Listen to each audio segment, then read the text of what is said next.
Alam mo ba, hindi ang oil crisis ang pinakadelikado sa hospital mo. Mas delikado yung hindi mo nakikita kung saan ka nawawalan ng pera. Because right now, habang tumataas ang presyo ng langis, may tahimik na pagtagas ng revenue sa hospital mo. Ang masakit, hindi mo siya mararamdaman agad, pero paghuli na, millions na ang nawawala. Today, I'll show you the three biggest hidden problems and what you should do before it's too late. Start with the most obvious pero pinaka-misunderstood. Tumataas ang presyo ng fuel. Pero ang tanong, mataas ba ang bayad ng PhilHealth? Hindi. What happens? Mas mahal ang logistics, mas mahal ang utilities, mas mahal ang operations. Pero pareho lang ang case rate. Which means, every patient becomes less profitable. Ito ang hindi sinasabi ng iba. Hindi ka lugi dahil kulang ang pasyente mo. Lugi ka dahil bawat pasyente mo mas mahal na i-handle. So kahit dumami ang patients, hindi tumataas ang kita mo. Minsan, bumababa pa. So the question is no longer, how do we get more patients? Real question is, how do we maximize every single case? Oh, here's the silent killer, claims leakage. Before the oil crisis, pwede mo pang sabihin, okay lang may ma-deny, babawi tayo. Pero ngayon, hindi na pwede. Because every denied claim today is more expensive than before.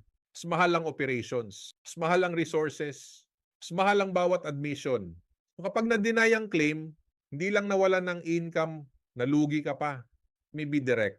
Isang maling CF4, isang kulang na documentation, isang maling diagnosis alignment, can cost you 20,000 to 100,000 per case.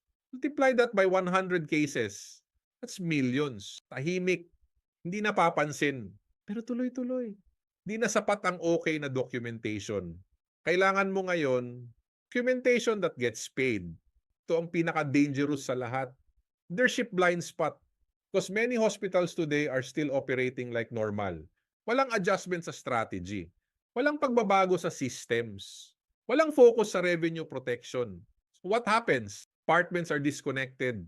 Walang ownership sa claims. Walang monitoring ng leakage. Ang ending, hindi mo alam kung saan ka nawawalan. Let me say this clearly, hospitals don't lose money because of lack of patience. They lose money because of lack of control. In this crisis, nananalo na hospitals are not the biggest. They are the most disciplined.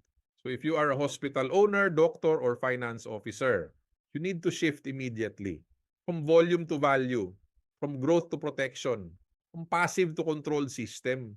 Because in this oil crisis, hospitals that survive are the ones who protect every peso, every single claim.